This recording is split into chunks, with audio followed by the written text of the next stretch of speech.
Move more. There you go. Look at this. Mom, how do we look? The hat looks bad. The hat looks so good.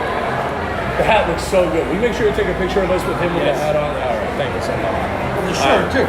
Yeah, okay, yeah. The shirt is phenomenal. All right. What do I want to eat? I'll tell you this, I'm ready to go. I'm having a good day. Mom, you having a good day? Yeah, that's good. Oh, you're not lying. All right.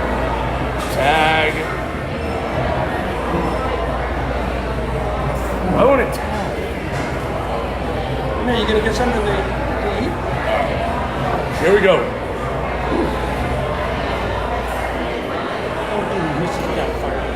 What do you mean don't do Mrs. Doubtfire? Talk into here. Hey, everybody. What's happening? This is Mike, the Hebrew Hammer Brown, live from Moe's Irish Pub here in Katy, Texas. Joined by Pops. I walked out of the house wearing that brown. What's happening, everybody? Good to see you. Very good to see you. What the hell are you wearing? Hey, tonight, Texas LSU, I gotta represent. Yes, you do. You do have to represent. I don't know if you have to represent wearing that. Do me a favor. Do not let my sister, your daughter, see what you're wearing. Although we are going to send her a picture of it. Yes, we are. Okay. Huge day. College football. Currently right now, Michigan playing Army to a 21-21 game here in overtime. So we will keep you abreast of what is going on in that game. We have a lot to talk about. Crazy day so far. Crazy day so far. Antonio Brown. Yes. What the hell is going on with Antonio Brown? Well, I think people were right that Pittsburgh coddled him for many years. Mike Tomlin was one of the few coaches who could keep some of that nonsense out of the media. I think Antonio Brown is a diva. I think he's spoiled, and I think good for the Raiders for finally stepping up and saying, you know what, we gave up a third and a fifth, shame on us, but you just can't keep playing with this guy. He's a nut job. It's one of those things but I think that this was more of Mike Mayock. And we're going to talk about what Antonio Brown said, because I do think it's important to discuss what he called Mike Mayock. I don't know if you saw the story. Yes, and we'll allude to that. Yes. We will allude to what he called him, which typically would go good with an oyster, possibly with horseradish sauce and cocktail sauce on it. And it's made by Ritz. That's what he was called, which in what profession would you be able to keep a job and call your boss that? Not in my profession, I know that, and probably not yours either. No, so for anybody who is not aware of what happened this morning with Antonio Brown, essentially the Raiders yesterday fined him $215,073. This is pulled by the Beer Sports statistics department, aka me. Which, by the way, in his contract, that if he's ever fined a certain amount, that they can then void his guaranteed money. He loses his bonus money, which is $29,125,000. So my first question to you, Pops, is what would you buy with $29,125,000? I think the question is, what wouldn't I buy? Would you buy more of those hats? I would try to get another one of these, maybe in a different color. That is so great. Seriously, we're going to talk about this the entire show. He walks up, Alex, I go, what the hell is that? And I was like, I see my mother, she's very nice, always wearing a U of H shirt when she sees me, which I always greatly appreciate. And then there's Lewis, which, by the way, it's always usually then there's Michael with what he's wearing. Yes. And now we know where we get it from. It's you. It is me. But with $29 million, I would definitely send your mom on a trip to probably everywhere in the world that she wants to go, and probably some places she doesn't want to go. But these 29. It's unbelievable. It's a the drop way in he the bucket acted. to these guys. Yeah, it's good for the Raiders finally releasing him. So let's get to the topic of the day: is where is Antonio Brown going to go? And if he's not checking into a mental institution, which he probably should. Maybe consult Dr. Wong on SVU, see if, they can talk about what's wrong with him. But realistically, you and I know where he's going. I'll put it out there right now. Belichick is the smartest person out there. He has brought on guys like Randy Moss and some of these other guys. I mean, say what you want about Antonio Brown, the guy's a talent. He's so good. I mean, I would love to see the Texans have the NAD to pick him up. And here, Ryan Davis, dear friend of the show. Love Ryan contributor Davis. of the show, a wonderful, beautiful human being. Never beat me in Madden. Yeah, Ryan can never beat Alex in Madden, that's true. He can never beat me in Madden either. He says Seattle. Seattle would be interesting too. I think he would be a good fit in Seattle. And I heard that on the MS ESPN this morning, the station that nobody watches. I do think it would be interesting to see him in Seattle. He's going to New England though, right? That's a total Patriot Belichick move. He'll catch 105 balls this year. He'll have a Randy Moss type of year. They'll win a Super Bowl. That's a Patriots move. Well, it's going to be crazy that they're going to win a Super Bowl because they're going to have to go in as a wild card because the Miami Dolphins are winning the division this year, right? Yeah, and I'm growing hair. So, you came in you wouldn't bald. know under this. You came in with that. It looks great.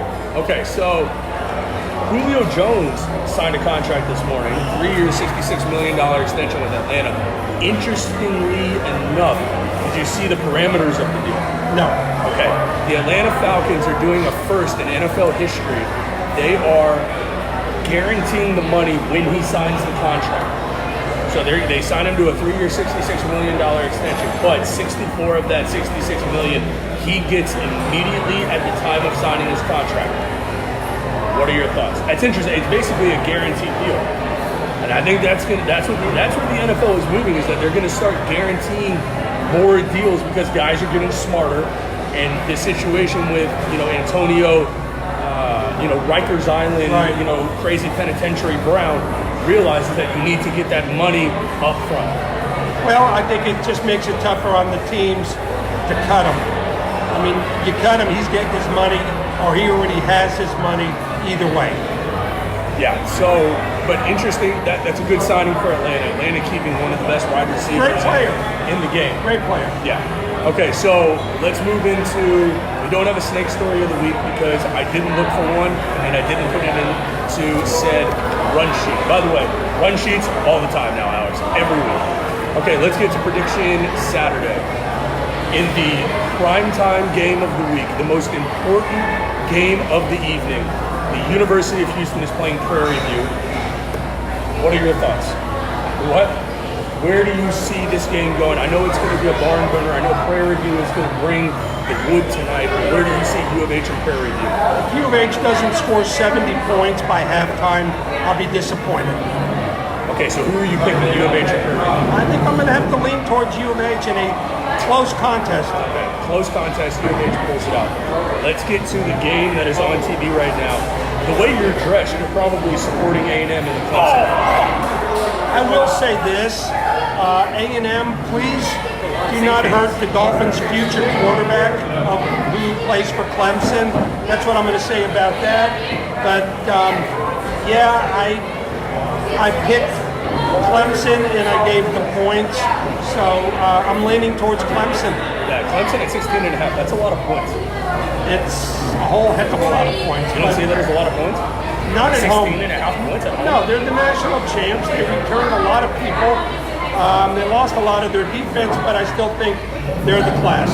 Who's better looking, Trevor Lawrence or Matthew McConaughey? I got to go probably with Matthew McConaughey. Oh, there's a shock. He's going with the homer. He's going with the UT boy. That's right.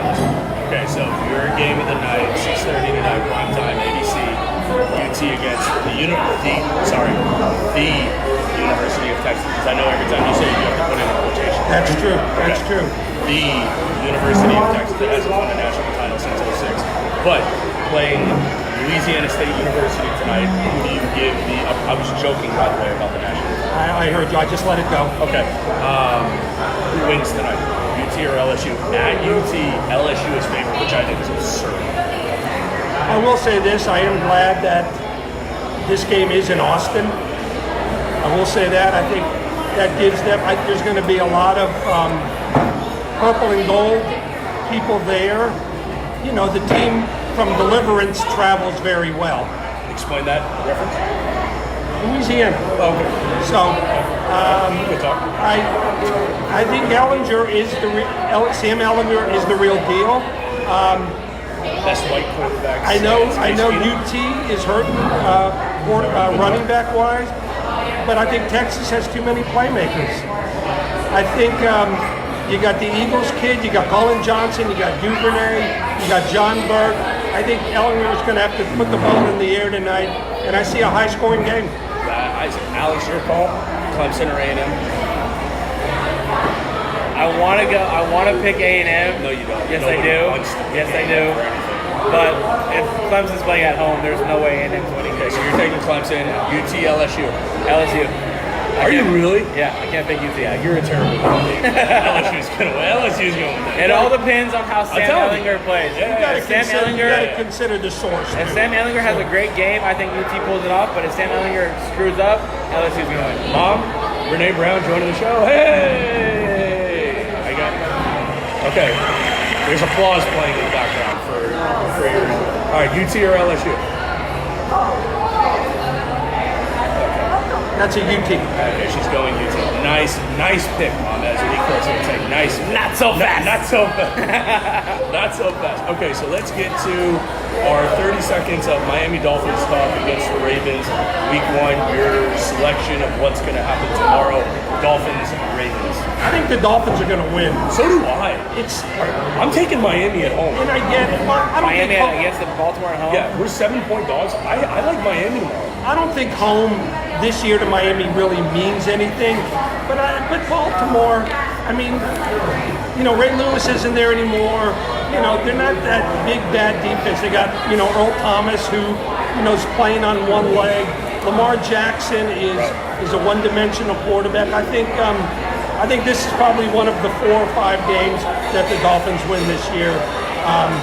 That's all I got to say about that. Yeah, I'm taking Miami tomorrow too. Let's get to Texans and Saints. There's a lot of we haven't been on the show in 2 weeks, right? That's right. The Miami Dolphins traded their franchise left tackle, Laremy Tunsil, and the guy who wants to be I want to give up everything, to sacrifice everything for nothing. Kenny Stills. Nice trade, I would say. The Texans picked up 2 nice pieces. They're going to New Orleans on Monday night. You got to go with We're joined by Saints fans here. Once again, live episode 57, Beer Sports Whatever at Moe's Irish Pub here in Katy. Shout out to Emily for setting this up. She'll be here soon. They're going to the Superdome Monday night. I just don't see the Texans pulling this one off. I don't either. But I will say this: you mentioned the trade. From a Dolphin fan's perspective, it's a trade you had to make. Did you though? I mean, did you? Did I what? Did you have to make it? Yeah, you did. I mean, Tunsil, by the time Tunsil is ready to cash in, we're just going to be on the rebuilding stages again. I mean, so what? You keep Tunsil, what is he going to make a difference between 4 and 5 wins? This year, Kenny Stills was gone after this year. You got 2 firsts and a second. You're going to have so many picks next year. You're going to be able to maneuver and rebuild your offensive line. I'm with you 100%. I'm just saying, I'm going to miss Tunsil. Even during his press conference that he did, he's a winner. I mean, he's a guy that when you had the gas mask thing going on in the draft. If he didn't have that, he would have legitimately been a top 3 pick that year. I mean, he is that good. He is a franchise left tackle for the Houston Texans. They got a good one in Tunsil, but they gave up. No, I'm just saying, but they gave up a ton to get him. That's a lot. I mean, if one of those picks can be used to help you get another guy in the first round next year, it's worth it. And it's worth it. Let's face it. But it depends on who it is. We're not going to know for 3 years. If anybody By can mess this up, the podcast is going to be, If anybody can mess this up, it'll be Bill O'Brien. And the reason they traded those picks is because, let's face it, if this does not work, O'Brien's gone, and he won't be around to draft next year. So this is something that they have to cash in on now, because I got to tell you, the Clowney trade, they got taken to the cleaners. Yeah, they did. They got Law and Order SVU on someone that big. Clowney's is a phenomenal talent. He's an athletic freak in nature. He's one of the best run stoppers in the league, and you've got what? You've got a third, a nobody at linebacker, and a guy who's been a bust in Cleveland. He's on the wrong That's a team. terrible deal. He's terrible. Him and O'Brien did not get along, and for Seattle, it's still, congratulations. It's a great trade, but really, they're still not better than Philly. They're not better than the Rams, and they're not better than New Orleans. So, congratulations, Seattle. I don't know. I don't know if I would go that far. I mean, the season hasn't started yet. You don't know that yet. No, it's a great trade for Seattle. I love the trade for Seattle. I mean, it's a great trade for Seattle. It's a great trade. Oh, absolutely. So, yes. 47-yard field goal attempt for Clemson. Or not. BT Potter. What a name. All right, in my next life, I want to be named BT Potter. Okay, 57-yard field goal attempt by Clemson. Kick is long enough, but it's wide right. All right, never mind. I don't want to be named BT Potter in my next lifetime, Alex. Okay, so we're both on the same train. Dolphins win tomorrow. Saints win tomorrow. Alex, where are you tomorrow? Saints or Texans? For Monday? Well, no, 2 days from now. Yes, but as much as I would love to see the Texans win, no way in hell. Yeah, no way in so hell. all three of us are on the same. We're going Saints. Okay, good call. Houston Astros. The Saints are looking to kill someone on Monday. Yeah, they're pissed. Yeah. They're really pissed about the NFC title game last year. Yeah, they still are. They 100% should be. The Houston Astros are really, really, really, really at baseball. I don't know that. I can't tell. Yeah. So they're 92 and 50. They're tied with the Yankees right now. Home field advantage or Home field advantage throughout the playoffs. And I'm going to give you some statistics here. Throughout last year, every home team won the playoff games between the Astros and the Yankees. So home field advantage is incredibly important. The top two teams in the league at home, you want to take a guess between both leagues, the American League and the National League, who are the two best teams at home this year? Houston's got to be one of them, and probably the Dodgers. No, the Yankees are number two. Wow. Okay, so that's how important home field advantage is. Down the stretch, you've got 20 games left in the season. It's basically the best out of 20. Your opinion, who ends up coming on top for best seed in the American League, the Astros or the Yankees? The Astros. Why? Because I think at some point you're getting Presley back, and when you have a three-game series, when you throw Cole and you throw Verlander back to back, I mean, it's Yankees are shaking. Greinke's had a couple of starts, not great. Miley is, Miley's the wild card in this. But when you open up a series with Verlander, followed by Cole, followed by Greinke, you gotta go with the Astros. See, I actually disagree with you. The X factor, I think, in a series is going to be Osuna in the bullpen. You have Presley in the 8th, and you have Osuna in the 9th. Presley's solid, but Presley's hurt right now. And you're going to lean on Bill Harris, who's had an incredible year, but has shown that he has. The Yankees don't have a bullpen. Who? The Yankees don't have a bullpen. I mean, but I'm just All saying. they have is a you're Rolling looking at the Captain, Astros, that's it. You're looking at everything. The lineups are basically the same. They have more power. We have more pure hitters. Oh, I think if you compare the lineups, I think the Astros have a better 1 through 9.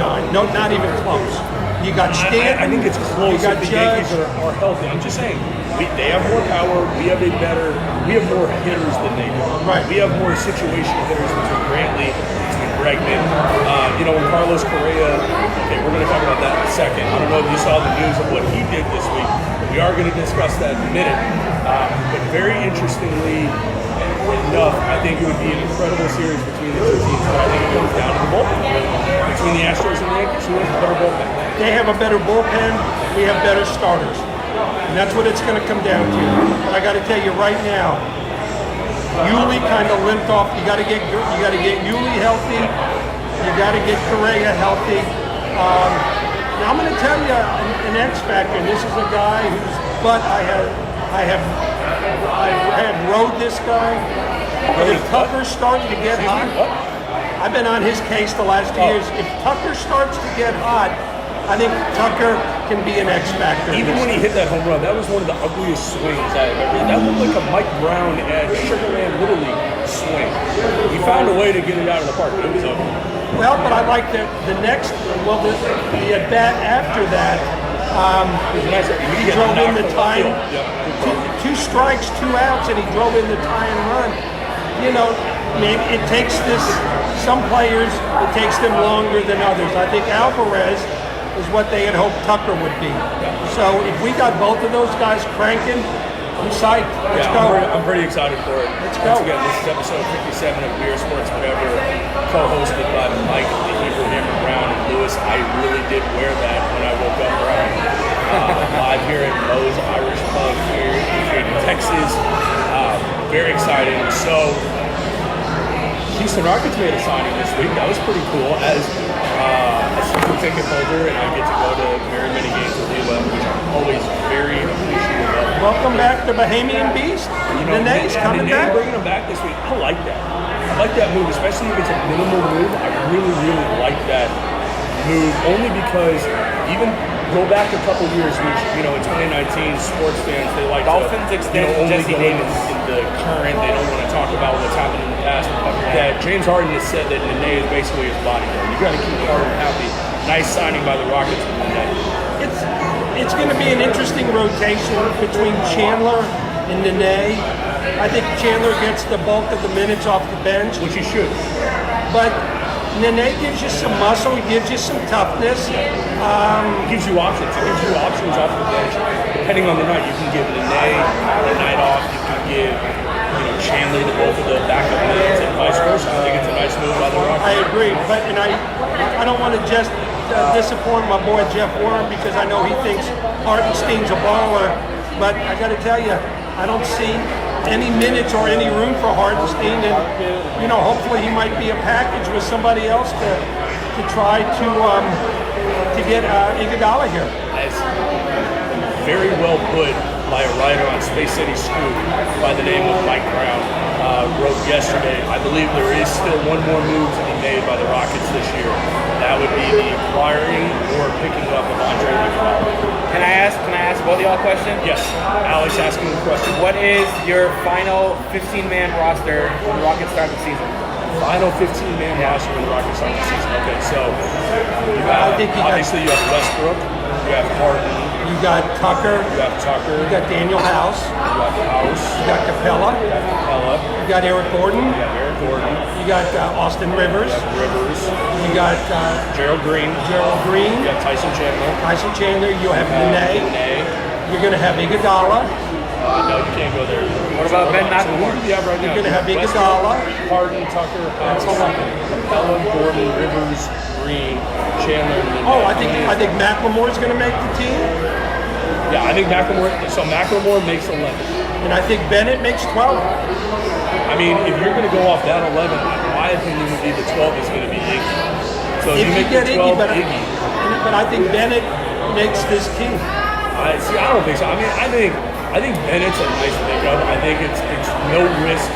All of the, some people say that it's low risk, high reward. There's literally no risk for Anthony Bennett. Which, by the way, once again, this writer on Space City Scoop by the name of Mike Brown keeps killing it with articles because he's wrote about this before. Anthony Bennett actually had he's a former #1 pick of the Cleveland Cavaliers, which was a terrible pick by them. But he actually had a pretty decent year last year in the G League with the Akron Zips, I think is their name. Yes. He actually had a pretty decent year last year for them. Okay, well, Alex Brown could have a decent year with the Akron Zips. So I think we should go by that. But I mean, that's your opinion. I would like to give a shout out to Mike Brown. Congratulations, Mike Brown, one of the new high school football roving commentators. Michael made his debut last night, and I got to give him credit. He used every cliche in the book, and he sounded really good doing it. So, Michael, if I could take this hat off, I would say hats off. I appreciate it. First of all, last night, when you get up high, it's so different because like when you and I do the show together, against my mother's best wishes, sometimes curse words come out, sometimes there are certain phrases that come out, and that's what the show is built on. It's fun, it's for sports fans, by sports fans. When I got into that booth, I was so like, okay, do not curse, do not say anything, do not I'm like, oh, yep, that player had a very nice play. He got up the field, he had a nice 4-yard kick, and then you start settling into it. But I'm very appreciative to Gerald to giving me the opportunity last night to do the Pasadena Eagles against the Chavez logos. It was fun, man. I had so much fun doing it. Who won? So Pasadena lost their first game 49-6. Chavez won their first game 42-0. But last night it was a 14-7 game. It was a barn burner, and my boy Dayon Duval, who did the play-by-play all the time in color, it was amazing. It was so much fun. Congratulations. That's a fun new endeavor for you. It was very fun. Very blessed to be a part of Legacy Sports Network, so give them a follow, but only after you give your sports whatever a follow on SoundCloud, Twitter, Instagram, SoundCloud, I think that's it. Okay, but we're not going there yet because we still got 20 minutes left in the show. We still got a lot of stuff to talk about. I'm here all day. Well, no, you got to go to the Improv tonight because Tip your wait staff. Your I'm wife, here all my week. mother would be very upset with you. So we haven't talked about the massive deal given to CW. A 6-year extension. $90 million, $50 million guaranteed. Your thoughts on the deal for the Cowboys? Personally, I think I would have looked to extend Prescott first. I'm with you, dude. I think I'm with you. Dak is a good quarterback. I think running backs are easier to find, but Ezekiel Elliott graduated from the Andre Brown Knucklehead School. Antonio Brown. Sorry. I don't want to bring Andre Brown into this in case there's a very small chance that Andre Brown is watching the show. Sorry, Andre. But yes, Elliott acted like a fool, held out. Be interesting tomorrow. He's probably going to play tomorrow, and we'll see what he looks like. I think I like the years for Dallas. I mean, Dallas has basically locked up the running back position for the next 6 years. I don't love the money, but we kind of had to at this point. If you're the Cowboys, to save face. But all this money they just spent on tackle Leo Collins. They just signed Jalen Smith, Marcus Lawrence. You now have to sign Amari Cooper. You now have to sign Prescott. Amari Cooper's not going to get re-signed. I don't think so either. And I think Cooper making it on to the open market, I think is going to get legitimate money.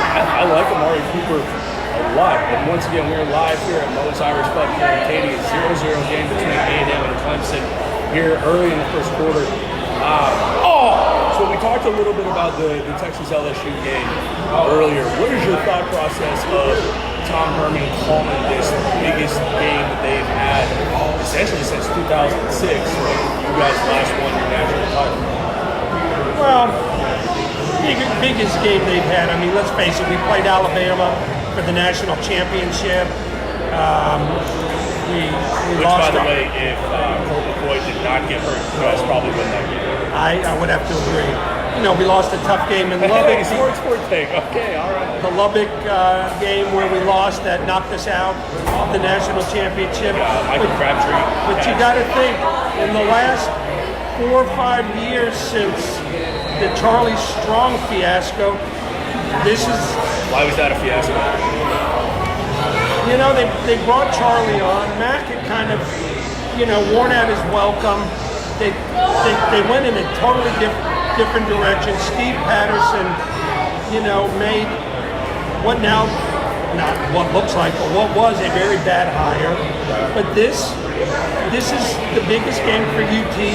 They're back in the top 10 or 11. They're on national TV. It's in Austin. LSU's number 6. Y'all are number 9. It's in Austin. You lay an egg on national TV, it's hard to come back from that. So, yeah, this is the biggest game in the last, I don't know, since 06, but I think definitely in the last 5-6 years. I wanna get your take, because you and I, we didn't talk about this. We did the show, Beer Sports, whatever, 56 from Norman, Oklahoma last week. Your thoughts, I don't know if you watched any of the Major League game. If you did, how do you think it looked on national TV? Did the show okay? Clearly, OU was the better team. I don't think any one of the three of us would disagree with that. OU was the better team. But being in the stadium, I will say this. They missed 2 field goals to kind of make it a more respectable score. I don't think people were talking enough about the fact that it was a 21-10 game. Like, this was an 11-point game at half. An American Athletic Conference team coming in who lost one of their starting safeties 2 days before the game that transferred from LSU. I don't know his name. lost him 2 days before the game. They have the transfer coming in from Alabama for next year. I think for us, an American Athletic Conference school going into Norman when they're ranked number 4, I thought UNH did a respectable job on national TV. Labor Day weekend, the only game Sunday night. I thought after the first quarter the game was even. It was an even game the last 3 quarters. Y'all came out kind of shell-shocked, kind of in awe, and OU saw that and they jumped all over it. You take away the first quarter, it was even. It was an even game. I thought, don't forget, I like your coach. I love our coach. I love Dana. He's been there. He's walked the sidelines at Norman, and so he knew what he was going to get. I will say this too, and Alex, I don't know if you know about the kid coming out. Dana's building something. I mean, Dana's building something, and I hate to say this, to be honest with you, what they built at Central Florida. Central Florida's got some kids, that were brought in, and they've built something special there. I want U of H to continue with that here. And once again, it's one of those, the coach says, I'm going to stay, I'm here for the long haul. I'll believe it when I see it with Dana. I like Dana a lot. I like Dana when he was at West Virginia. I always thought he was a tough guy, to coach against. And I'm excited to see what he does this year. I would like to see him get rid of the Gallagher haircut, though. There's nothing wrong with his haircut. We need to talk about his haircut. I think he has a nice haircut. So, moving beyond, so you still have Texas winning, right? So that's most important. I do. Okay. So that hasn't changed throughout the duration of the show. Going back a little bit to Antonio Brown, do you think there's legitimately something medically wrong with him? Yes, I do. It goes back to the hit that he had. Not a lot of people know this, but he had a big hit when Fontes Burfict. I think it may have been. Who now plays on Oakland. Who now plays in Oakland, but hit him in the head and jarred something. Like there's something loose wrong with it, don't you think? Well, I mean, in all seriousness, if there really is something wrong, I feel bad. This is sports, and we like to poke fun at guys. But you got to look at, some of the dumb things that this guy has done. It's like, how do you get your feet frostbitten by going into one of the Michael Jackson chambers, first of all? But he wasn't wearing socks. Like he goes in there, he gets his feet frostbitten, and he wasn't wearing socks. So that was a part of, and then the whole helmet thing. Part of that, honestly, is good marketing. Like he was going out, he probably was looking for a company to pay him $10 million, which he got a company to pay him.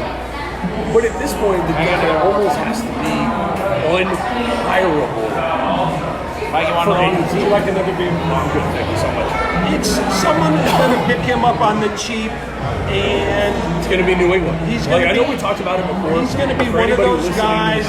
He'll be one of those guys that'll bounce around. He's a big enough knucklehead. He'll probably end up on Cleveland with all of the other knuckleheads there. I'm gonna throw this out. God, if he was on Cleveland, you have Odell and Antonio. Well, if he went to Cleveland, you would have him, Jarvis Landry, and Odell Beckham Jr. Shit. And I'm gonna tell you this: if you're the Houston Texans, which by the way he started following earlier this week on Instagram, if you're the Houston Texans and you're honestly going all in on this year, do you have?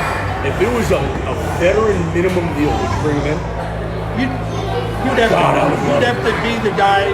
I would love it. You'd have to be Serrano, the guy from Major League, because that would be such an un-Texan-like move for them to step out of the box. But wouldn't you love it?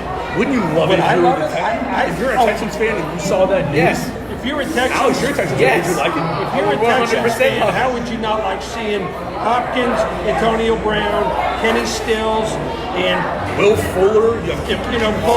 Fuller until he gets hurt. I'm just saying that. And Eric Otto, the owner and operator of the best breakfast tacos in the entire city of Soli's Rocks, baby. Soli's Casa de Taco. Homie, he was on the show a couple of weeks ago. He's a Texans fan. I want to get his input on, if you're the Texans, would you pick up Antonio Brown? Because it appears he's already started liking him on Instagram. Is the writing on the wall there about him joining the Texans if they were interested. The Texans still have 30 million something still cap money left from this year, so it's not a money issue, but it would be such an un-Texan-like thing to do. But I'm just saying, if you're Bill O'Brien, you've already traded away 2 number ones beyond this year, another number 2 beyond this year. Why not go after a guy? Totally agree. Here's the thing about Antonio Brown. If you take the antics off the field out of it, he's arguably the best receiver in the game. I mean, controlling the ball, being able to put up the numbers on a consistent week-by-week basis, the dude is phenomenal. He's a great player, but he's not the best receiver. I don't think he's better than Hopkins. I don't either. I don't think he's better than Julio Jones, but I think he's number 3. Shout out to the other white receiver in the top 10, Adam Thielen in Minnesota Vikings. That's what this podcast does. We support people that look like us. But I would like to ask your opinion. Okay. I'm here to give it. Scenario-wise, what do you think is going to happen with Garrett Cole, free agency? Garrett Cole, stud pitcher for the eventual 2019 World Series champion Astros. I think if they win a World Series, which would be his first, I think he leaves. I think if they get bounced, I think there's a possibility of signing him. It all comes down to frame. I mean, I hate to say this, but if they lose Cole, you have Verlander, who's another year older, who seems to defy, every logical idea. When you get older, you lose some of your game, and he hasn't lost any of his game. But I think that if they lose Cole, and Miley's on a 1-year deal, all of a sudden you're looking at a pitching staff of Verlander, Vance McCullers coming off the Tommy John surgery, Greinke, and Forrest Whitley, who's looked shaky this year because of the leg. I want to re-sign her. We haven't talked about this. Carlos Correa signed a new agent this week. An agent who does not specialize, if you will, Alex. You brought that up on the shit. What is your opinion if push comes to shove? Sorry, we're having technical difficulties. My hat will be on in a minute. Get that done. Here it's no, the other way. It's pointing towards you. You have a nice arm, but rotate. There we go.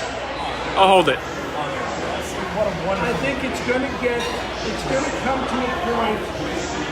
Brantley for another year next year. Still got Reddick one more year. I think it's going to come between Springer or Correa. Who do you think? Not even a question. Like Correa won. You have to be an agent just like us in Hollywood. This is all based on his girlfriend, fiance, wife. I don't care what she is. She's influencing him to take the Hollywood route based on her opinion, Alex Rodriguez's opinion, which is an article about he's not interested in baseball. He's interested in Hollywood, and that's it. In my opinion, that's how I see it. Well, I agree with you, but for different reasons.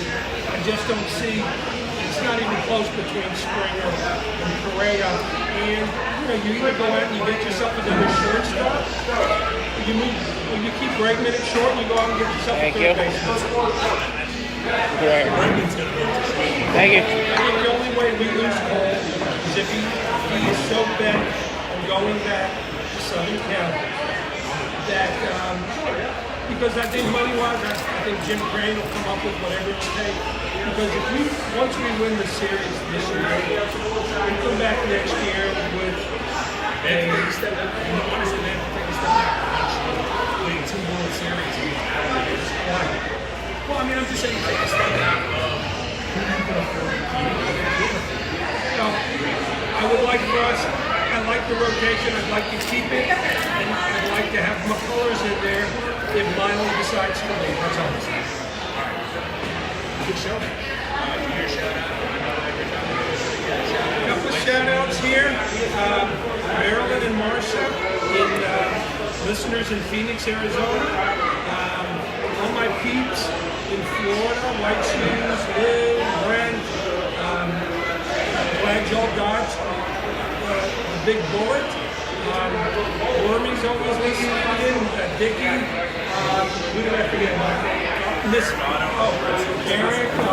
Suzanne Farber. One of our most loyal listeners in St. Louis. Where is she from? Oh, Blucher. Suzanne Blucher. Sorry about that. Oh, Farber's mine. Mrs. B. Eric Otto says love you guys. Eric Otto says love you guys. We love you too. And Michael, next week, we'll have a lot to talk about again. No, 100%. Once again, this is an episode.